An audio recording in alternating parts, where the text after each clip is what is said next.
Hello and welcome. You're listening to the NASP Principal Podcast.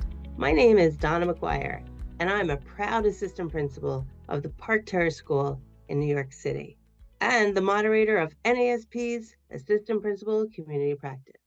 I will be your host for today's podcast.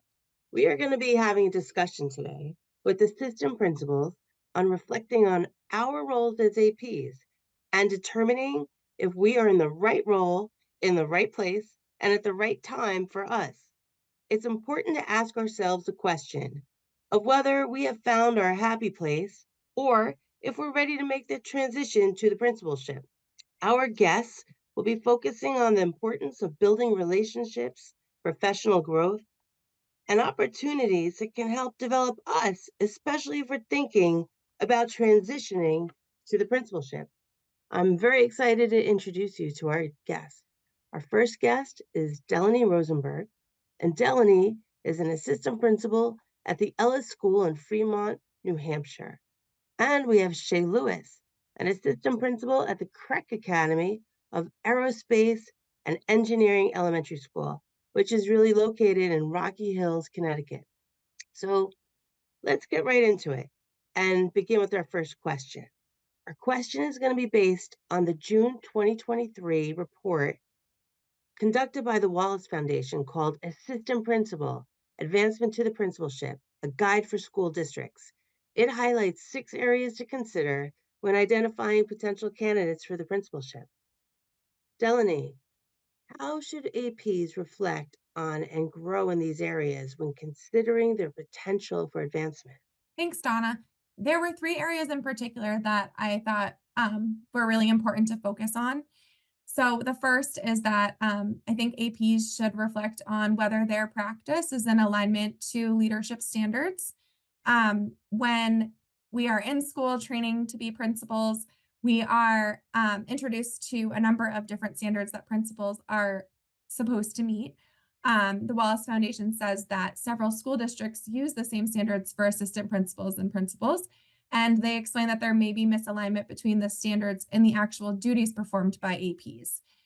So one of the things that I think we should consider when having APs reflect on this is if these standards are in alignment to their actual practice and whether they are measuring themselves against the duties that they're actually doing.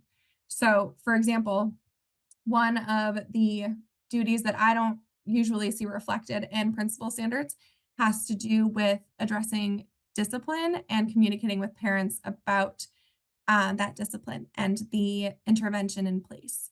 So that is one area where I could see that aligning one's practice to standards may not necessarily aid in reflection every time. The second area that the Wallace Foundation discusses that I thought was interesting was they say that AP's experience working with other effective principals is something that can prepare them for the principalship. But they also discuss how low performing schools often have a higher rate of principal turnover, which then leads APs to not have effective principals to rely on and learn from. So that's definitely something to consider when measuring an AP's abilities based on the effective principals who they've been working with. And then the last little piece that I wanted to reflect on is they said that APs should think about their cultural responsiveness when preparing for a principal role.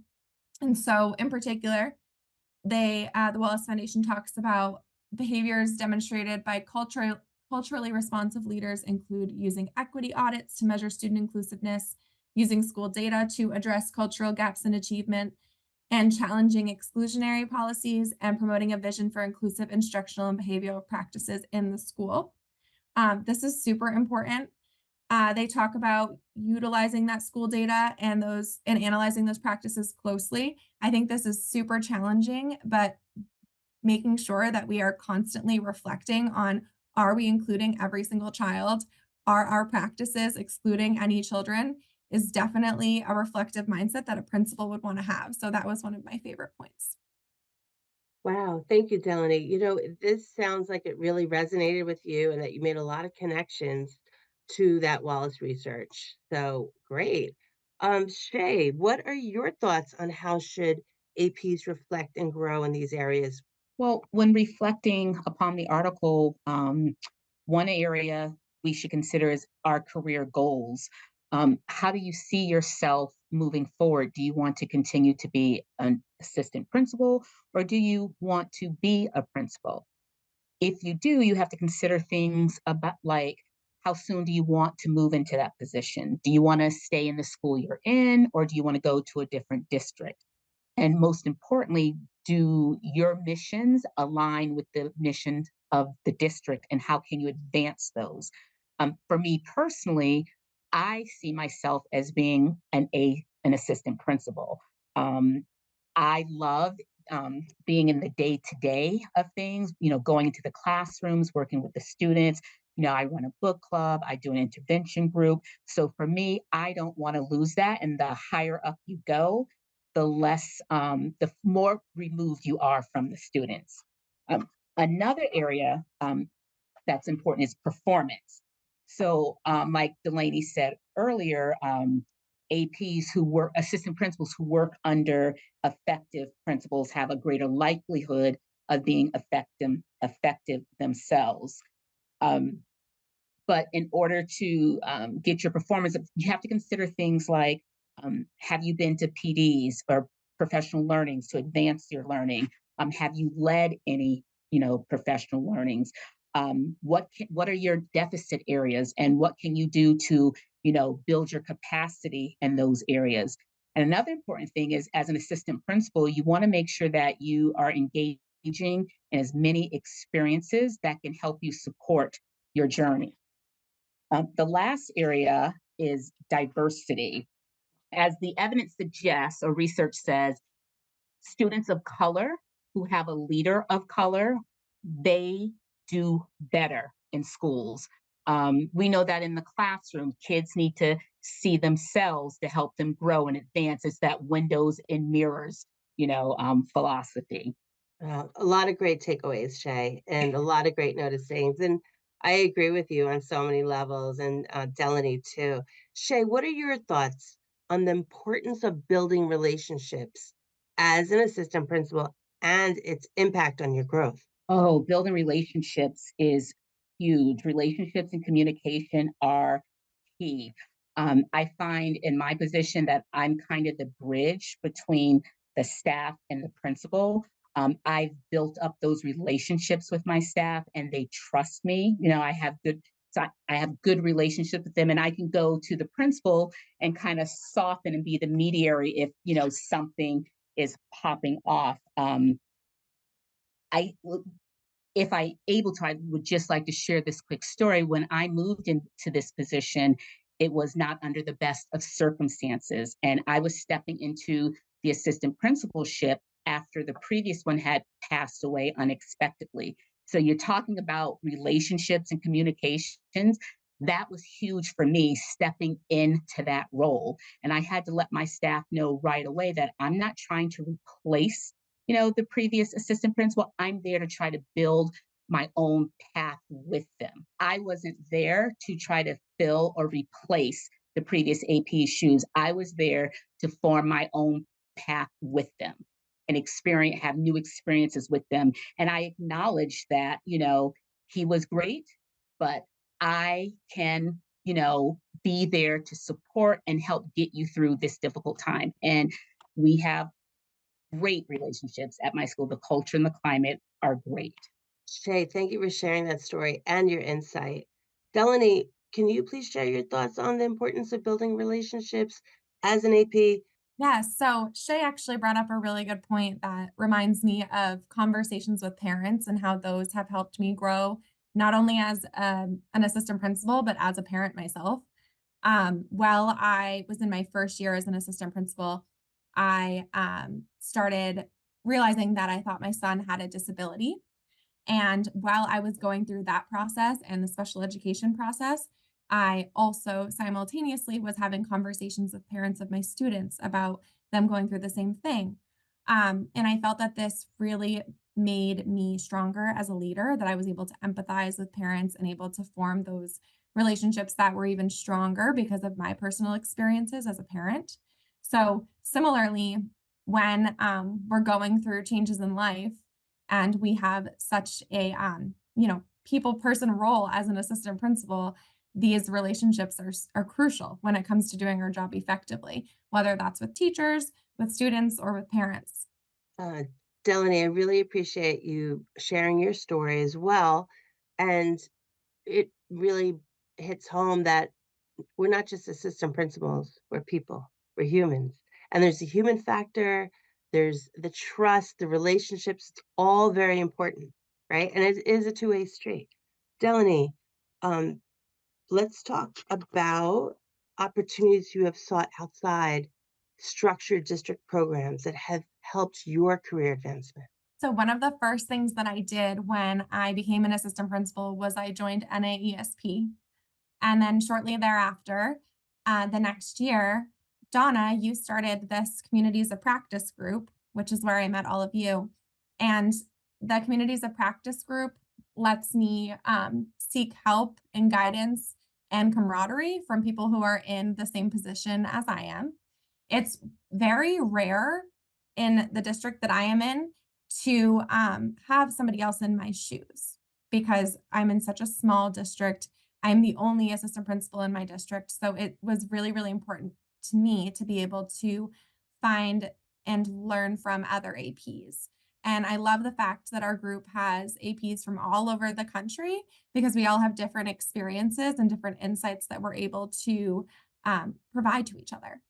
On top of that, I've always loved being involved in courses and graduate programs because I am of the mindset that if we're expecting our students and our teachers to learn constantly, we should be doing the same thing. So that is another way that I think APs can seek out some opportunities to help them with career advancement.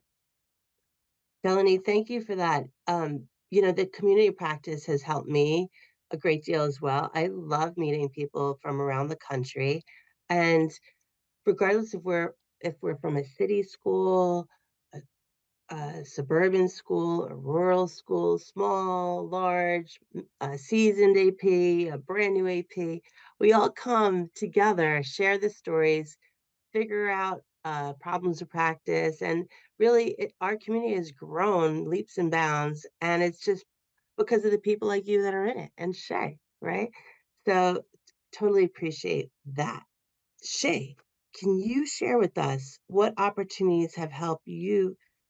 Yes, well, as Delaney and you already mentioned, I am also part of the community of practices at NAESP. Some other things that I have done, I'm in Connecticut. So we have a Connecticut Association of Schools. And with that association, they have an assistant principal networking community. So I'm able once a month to be in a forum with other assistant principals throughout the state of Connecticut. So, and that is a problem of practice. We come with not a real agenda, but just what's going well and what would you like, some help or assistance on.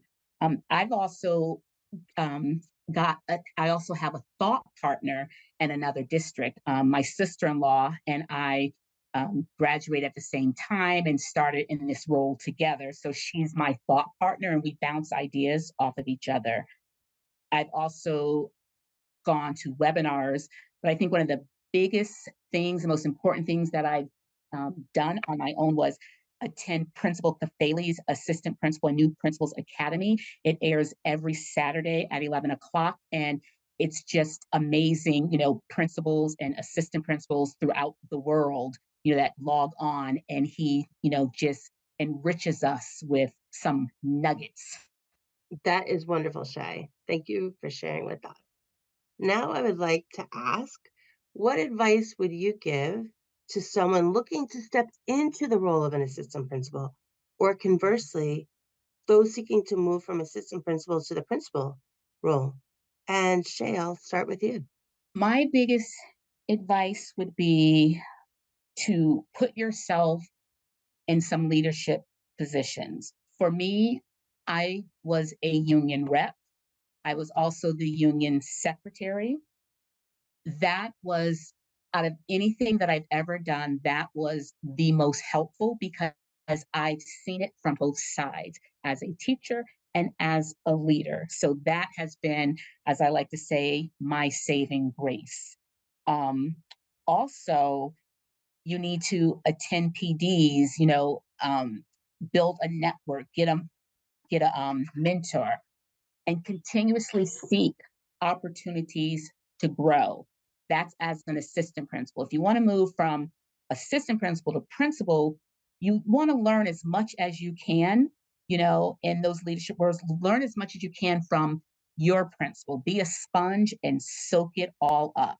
Um, you also, which some people don't think about, but it's huge, you have to start thinking about the interview process. What questions are they going to ask you? You got to prepare for that. You can't go in thinking that, oh, I got this. You can't take anything for granted. Shay, it is so nice to hear the various ways a person can take charge of their professional learning and career path. Delaney, would you like to add to this? So in New Hampshire, we have an aspiring leaders community, and I'm also mentoring an aspiring AP. And so one of the ways that I get her involved is I have her attend those aspiring leaders conferences. Similarly, anytime that I have something going on where I think she could soak up, a learning opportunity, I invite her to attend, whether that's a parent meeting, whether it's a conversation with a student, whether it's a bullying investigation. I try to invite her to do it with me so that she can learn on the job. When it comes to getting experiences for preparing for the principalship, I think, as Shay said, being a sponge and trying to involve yourself in aspects of the job that you wouldn't normally oversee as the AP. So for me, one of the things that I try to do as much as possible to learn more for the principalship is to be involved in the budget.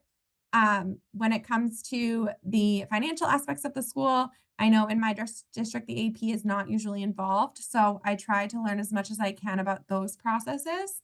And the Wallace Foundation talks about getting that intensive individualized support, and getting coaching from a mentor. And so I think getting that support from a principal who is in the position about those aspects that you're unfamiliar with is really helpful.